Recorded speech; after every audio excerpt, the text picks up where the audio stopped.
siamo a Carnia. Questo ragazzo aveva le morose, lui stava a Tulmiec e aveva le morose a Villa Santine. 3 km solo, non sai, 7 km, 5 km, 3 km, 4 km, vabbè, fecale. C'è per motor, cene, dopo cene faccio a Mariute, le morose. Allora c'è per il motorino e su, arriva là un VR, insomma, arrivedente, erano le nonne che facevano le polente.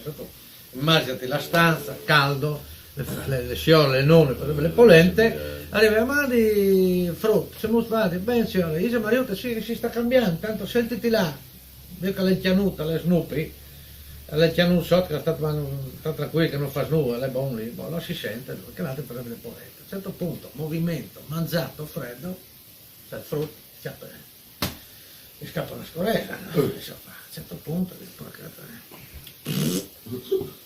allora Snoopy?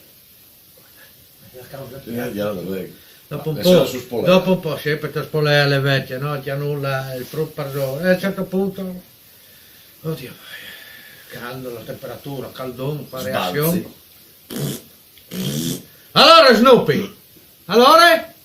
Dove sono? Sporcazione.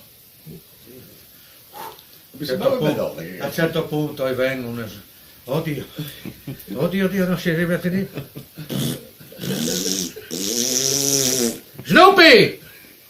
Va via di lì se no ti caga il to!